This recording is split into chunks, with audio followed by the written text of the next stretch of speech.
In this lesson, we're going to create the vents on the side of our car. Alright, so we need to add these little details right here on the fender of the car. To do this, let's go ahead and select the body, and I'm going to show you a really quick trick as far as to how to isolate objects that have different elements. So let's go to Editable Poly, Element Mode, select this element right here, and let's scroll down, and you'll find Hide Unselected. This is going to hide everything in that object besides this here. So this is going to make things a little bit easier as we're modeling this, because we can see our reference image a little bit easier. And I also want to select the belly pan and hide that selection. Okay. So now let's hit Alt-X. And what I want to do at this point is I want to go ahead and remove this edge right here. That's just kind of in the way right now. So I'm going to hit Control Backspace. And I'm going to add an edge that separates out these panels above and below it. So to get started, let's go to Edit, Swift Loop. Let's add a loop right in here. And then I'm going to hold down Alt, deselect the edges. Let's select that one. Deselect the edges right above that, and then hit Control Backspace to remove the rest.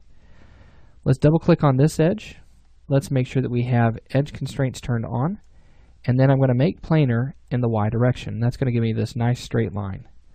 Let's pull this down in the Y direction, and then let's also rotate it until we get that flat right on top of that. Then I'm going to pull it back up in the Y a little bit, so that way it's right above that detail. Let's also add in another edge below that, and we're going to go to Edit, Swift Loop. I'm going to add it below, pretty low at this point, and then hold down Control Alt and then pull that up. That should make sure that these two lines are perfectly parallel.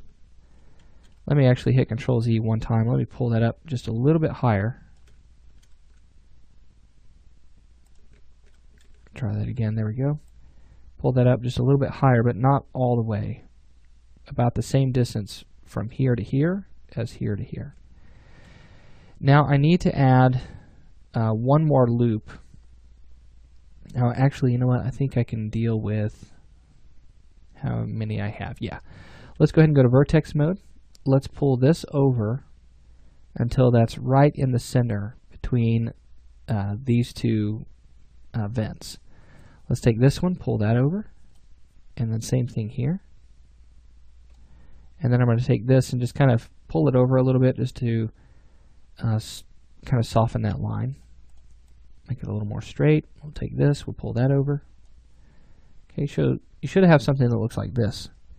Then let's take this point here and let's pull that over until it's parallel, just like that. So now we have these three polygons that are around our vents.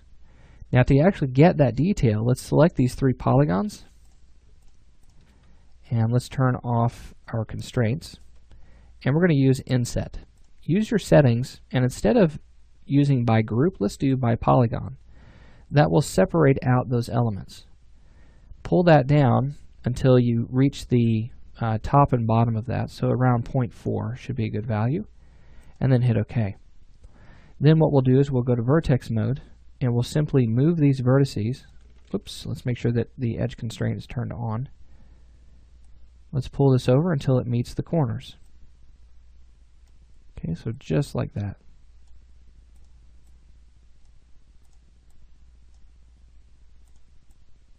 Now once we're finished with this, we can actually extrude these polygons in and create the indentation that we need.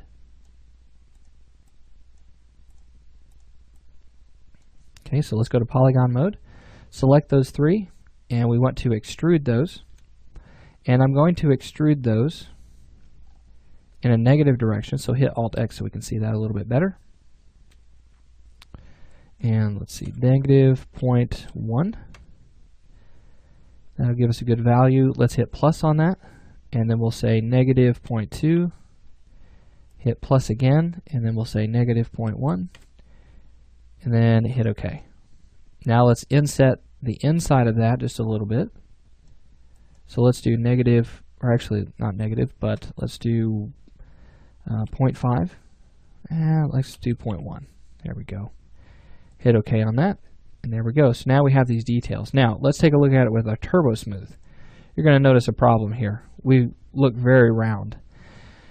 We could go ahead and add in some loops, and you might be tempted to add them in the vertical direction, but you'll see that it terminates in some very important areas, and we have to add 6 more of those edges that way.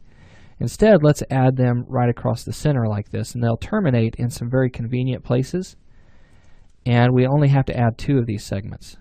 So I'll pull this one up, get it pretty close, and then I'll do the same thing here. Pull that down, and there we go. For some reason it's not letting go of that. Let's try it one more time. Edit Swift Loop. There we go, just like that. Right click to end your Swift Loop, and then let's go to Vertex mode, and let's soften these edges right here. So take that vertex, pull that up, and you should have your edge constraint turned on. Okay, and we're going to pull that down, and we're just going to soften the topology on that. We don't want any weird curves or anything like that. And then now we have another issue. You see this little pinch that we have here? This is because we have what's technically an n-gon, and the amount of polygons that it has on this is a little daunting. So what I'm going to do is I'm going to take care of this by adding a vertex or an edge between these 2 points. So I'm going to say connect. Okay, and that should kind of help with the smoothing on that. Now it's still got a little bit of a pinch in there. It's kind of got this little swirl in there. So that means we need one more loop in there to kind of help control that at least. So let's take this vertex, and I'm going to pull that up right along here, and then I'm going to go ahead and cut. Let's go to my left view. I'm going to right click, and I'm going to cut from here right down the center of this. And I'll even need to come up underneath, just like that. Then go to your left view. You can go ahead and turn on your show end result, and then you can modify the shape of the wheel well a little bit, just to kind of help with the curvature of your wheel arches. And the most important thing that you'll notice about this is that we now have those details in, and we fit that right in there. It does flatten out a little bit, okay, on the side there, but I think if we take a look at a reference image, it's still a little round. We may have to kind of tweak some of those polygons in there, but I really don't think that it hurts the look of it. I think it looks okay. Still got a little bit of an odd pinch in there. You may add maybe another segment, just like we had before. So if you take that vertex, let's hit F3 really quickly. Try to zoom in on that. I apologize in advance. So if we take that and we use the edge constraint, let's pull that down, and that will actually probably help that pinch. Yep. Okay, not too bad. All right, so now how do we get the rest of our body back? Well, let's go ahead and select the fender and go to element mode, select that as the element, and then just come in and say unhide all. So now you'll get the body back, and there you go. So there we go. We have our car. Let's unhide all. That includes the belly pan there. And we've got our car. You may come in, maybe smooth a little bit of this out using the relax freeform tool. So you can kind of relax some of this a little bit. To make that work a little faster, turn off symmetry and turbo smooth. And you can kind of come in and you can kind of relax some of these edges a little bit more.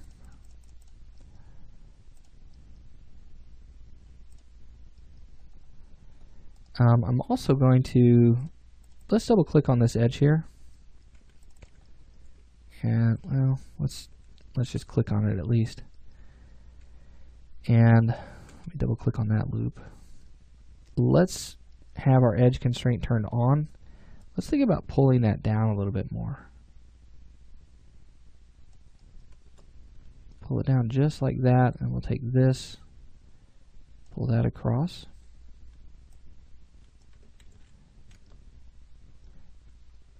And let's see here. Take a look at that end result there. You'll see that we get our seam back there by lowering that ledge there. Alright, so pretty good. Alright, so now we're all set. We might want to soften this edge right here. I just noticed it. You might take this loop right here down. So if I deselect all of those, pull that down there so that way it doesn't pinch that so hard.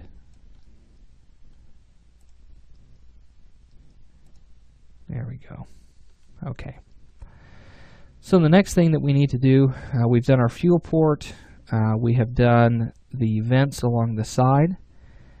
I feel like I'm missing one other detail. We're going to do the hood here in just a little while. We'll finish that up. We'll probably finish it out with that. Let's go ahead and get started working on the wheels in our next lesson. So I'll see you then.